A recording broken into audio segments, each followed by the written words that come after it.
South Africa, a country where irony is the norm.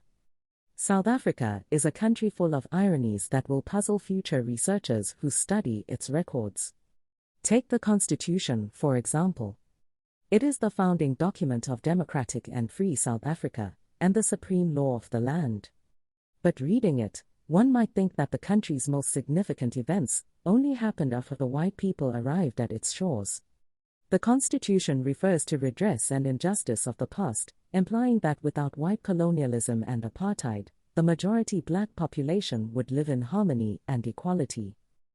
Nothing could be further from the truth. Part 1. Without white people, black people would be living harmoniously. While researching my book, Getting to Know Yourself as a South African, Unraveling Xhosa History, I was shocked to learn that there have been more conflicts and wars among black people in this country than with white people. This means that more black lives have been lost in these internal conflicts than in those with white people. The word Xhosa itself has its roots in the San language and means angry men, which undoubtedly reflects a history of conflict. The split of the Xhosa and the Zulu was not peaceful, but violent and bloody. The rise of the Zulu military kingdom caused a series of conflicts and brutal wars between 1787 and 1828, displacing many people from their homes to new territories. This period, known as Mefikane, saw so many being crushed under the hands of Shaka's mighty warriors. Those whose lives weren't crushed had their spirits crushed. The conquered were eventually assimilated into the small Zulu tribe, which grew so large that they are now collectively known as the Zulu people and today accounts for the biggest nation in the country. Until the early 1800s, there was no such thing as the Xhosa nation, as the Xhosa were one of many groups in the Eastern Cape area. So it's not enough that we can't get along as the different nations, but also within the Xhosa nation, the tribes would then have warring pasts. The Xhosa nation only came to be after colonial pressures forced the different tribes in the Eastern Cape area to unite so as to mount a formidable force against colonial forces, which they did, albeit in vain. Until then, these people were as distinct as the Xhosa of today see themselves distinct from the Zulu. These distinctions have resulted in rivalry, like that between the Ama Giselika the Great House and the Ama Rohab who are the right-hand house. The two houses have been rivals for centuries, and have fought several wars over land, cattle, and power. Numerous conflicts have been documented between the Xhosa tribes after 1994, including the Mpando and Pondomise over chieftaincy, Xhosa and Mvengu over a farm and others, with more than 72 people dead just from these two incidents. Even today the different tribes within the Xhosa nation still see themselves as distinct, all with an interest of claiming superiority so as to receive more taxpayer support.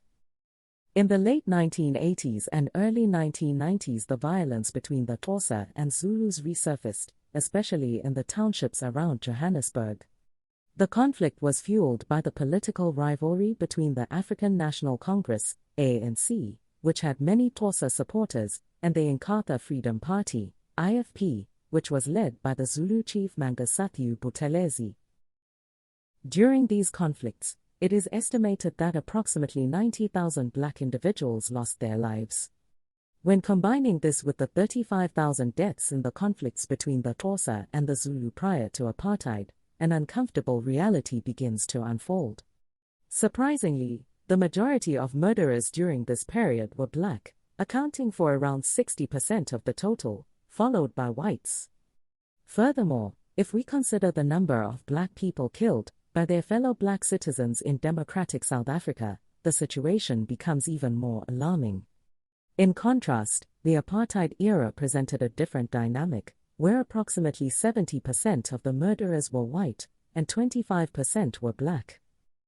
However, it's worth noting that the absolute number of deaths during this 46-year period was only 200,000. In contrast, the democratic era, which has lasted only 30 years thus far, has already witnessed double the apartheid figures. Following the arrival of white people, there have been claims that the Xhosa and Zulu conflicts were influenced by the presence of the white man inciting division. However, regardless of whether this is true, it remains ironic that throughout history, we as Black people have continued to commit acts of violence against each other, often with no external incentive. Presently, the majority Black government has resulted in more death, poverty, and suffering than any other entity in the country. There have been numerous instances of Black-on-Black crime and looting, including the exploitation of Black taxpayers and theft of the extorted taxes that were meant for mostly Black people. Many state-owned entities, primarily serving Black people, now operate as glorified social grant systems, adding no real value to the country and relying on bailouts to function. When examining the historical conflicts between the Zulu and Xhosa, it is evident that we have been more inclined to engage in violence against each other as Black people. Even after eradicating racism, we are at risk of reverting to tribalism, a pattern deeply ingrained in our history. So much for Black people being united in the absence of white people. Part 2. But not for apartheid and colonialism. Black people would be better off. The Constitution, in its preamble, claims to aim for a non-racial, non-sexist country, but 9 sections later, it legitimizes both racism and sexism in the name of redress. The irony of this is that, according to demographic data, the people who suffered the most from apartheid and colonialism, especially from the early 1900s to 1994, also benefited the most. There are many ways to measure the success of a species, but none are more absolute than population numbers. Dinosaurs, despite their size and success as apex predators, count for nothing since they are now extinct. The same goes for any species that failed to propagate and went extinct. They failed in the game of life. From 1903 to 1994, the Black African population grew by 915%, followed by the Indian/Asian population at 873%, colored at 709%, and whites at 297%. The Black population had its largest growth between 1951 and 1996, only surpassed by the colored population in percentage terms, not absolute numbers. This was the period of the worst oppression for Black people, yet they increased the most in numbers. This is remarkable, considering that they started from a low base of about 8.5 million in 1951 and reached 35.5 million in 1996. Compare this to the Jewish population, which suffered one of the most tragic events in history during World War II. Nazi Germany and its allies killed about 6 million Jews, reducing their population from 16.6 million in 1939 to 11 million in 1951. Many Jewish communities in Europe were destroyed, and the survivors faced trauma, displacement, and loss of identity. The world Jewish population reached 15.2 million by the end of 2020, still less than it was over 80 years ago, on the eve of the Holocaust. Another horrific event happened in 1994, when extremist Hutus killed an estimated 800,000 Tutsis and moderate Hutus in about 100 days. Before the massacre, the Tutsis were about 18% of the Rwandan population. The latest data I could find was from 2002.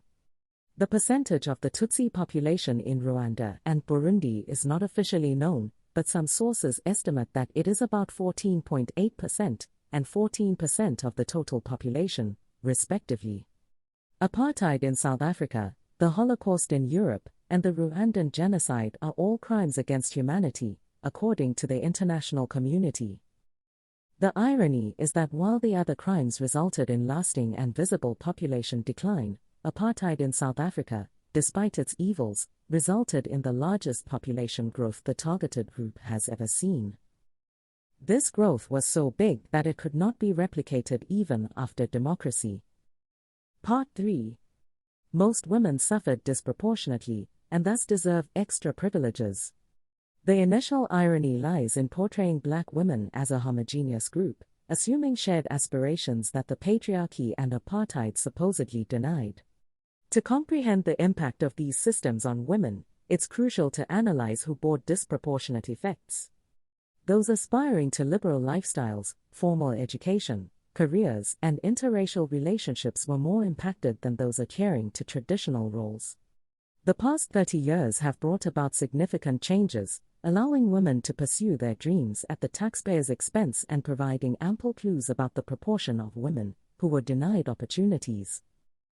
Despite this, the majority of women still opt for traditional roles and marriage structures. This is reflected in the fact that most women, 20 years and above, are or have been married and prefer traditional living arrangements, showcasing a preference for traditional roles despite the opportunity to choose otherwise. Women with diverse aspirations, including homemaking, weren't disproportionately affected by educational and employment denials.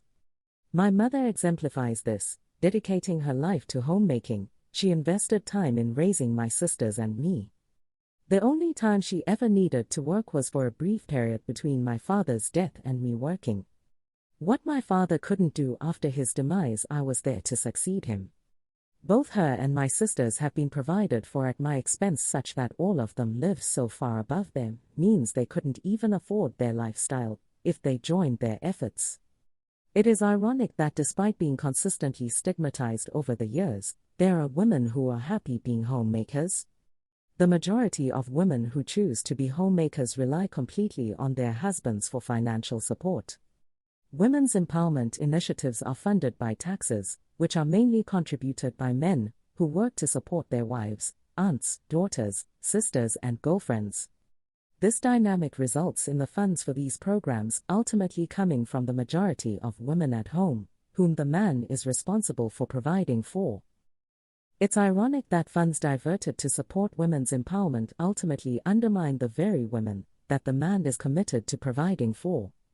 If women's empowerment programs were really about empowering women, why would they do this at the expense of the majority of women who are provided for by men in their lives to support a minority of women that neither see any value in men nor want to be tied down by traditional roles? If history is anything to go by, and in this case it is, my niece has a far higher chance to succeed than most girls. This is not because of government women empowerment programs, but because she has responsible men in her life in her father, brothers and uncles.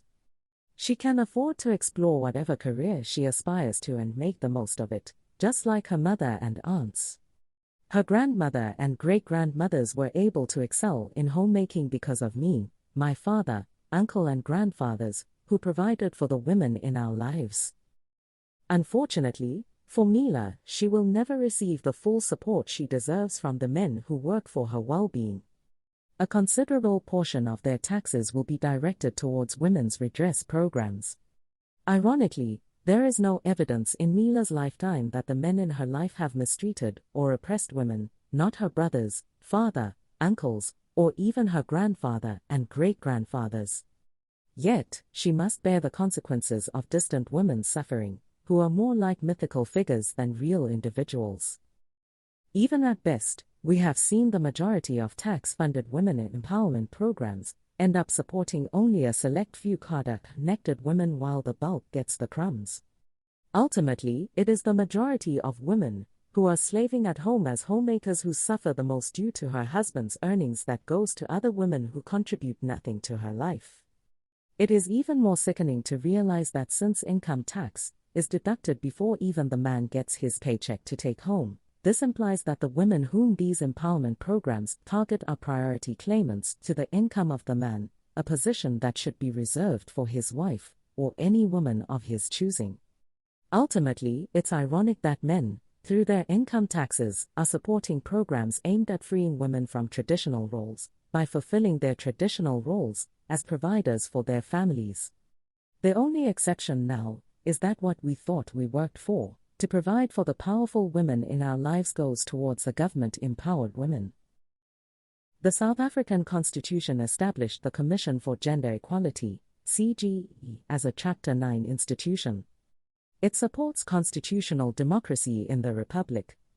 Its vision is a society free from all forms of gender inequality, and its mission is to promote, protect, monitor and evaluate gender equality through research, public education, policy development, legislative initiatives, effective monitoring and litigation. When the CGE started, about 60% of its staff were women. In the 2022-2023 Annual Performance Plan, the entity had 96 employees, with almost 93% being black, 5% being colored, and the rest including just one white employee and an Indian commissioner. All male staff members were black, something that has improved since then looking at the entity's website. Overall, female representation was around 67%, mostly black, with 5 colored female employees. Many like me might think that the commissioners are the most powerful individuals in the commission. So, how do they look in terms of representation? Out of the 11 commissioners, 80% are black, with women accounting for 81% overall. As for the 9 provincial managers, over 70% are women. The country's population is made up of approximately 81% black individuals, 8.8% colored individuals, 7.7% white individuals, and about 2.6% Indian individuals. It is important to note that females make up 51% of the total population, a substantial proportion of whom are below 20 years. It's ironic that the CGE's employee profile does not match the country's race and gender profile. One would expect an institution with oversight powers on the same subject and whose very existence is justified by the need to address inequality to try to set an example. One may argue that this is to redress the injustice that patriarchy and apartheid inflicted on women. Even if that was the case initially, this should have changed over time to match the demographics of the country. If the CGE was doing its job, the inequalities that justified its existence in the beginning should have been reduced by now. Upon reflection, it is quite ironic that as taxpayers, we expect the Commission to address the very issue it was created to tackle. If the CGE were to successfully fulfill its mission, what would be the reason for its continued existence? After all, why would any member of the Commission have any interest in resolving the very problems they are assigned to fix, if their own job security is at stake? It is ironic that the CGE cannot hire its own employees, considering that one of the requirements stated in Section 3 of the Commission on Gender Equality Act, 1996, is the need to demonstrate a record of commitment to the promotion of gender equality. Since the Commission failed to uphold these criteria throughout its existence, it implies anyone who was associated with it now carries that record. My country is full of ironies. We claim to aspire for non-sexism and non-racism, yet we entrench racial and sexist provisions in the Constitution. Even affirmative action, a policy that originated in America to protect the interests of minorities, is applied inconsistently here. If we were to adhere to the original spirit of affirmative action, it is the minorities that would be protected, not the majorities. Imagine if we were to be what we aspire to be, a rainbow nation where everyone is equal before the law, irrespective of their race or gender. We would be the rainbow nation that embraces its differences but lives in harmony, instead of suspecting each other of getting unfair advantages based on race or gender.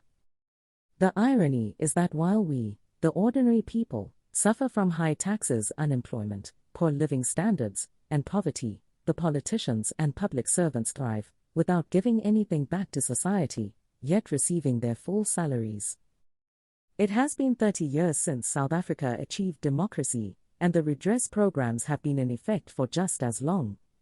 Considering that apartheid lasted for 46 years, it is clear that these measures have surpassed their relevance. If the principle of proportionality suggests that the remedy must persist for the same duration as the initial wrongdoing, then we might rightly consider calling it what it is: revenge. But we will never for political correctness. That is nonsense for you. A country full of ironies,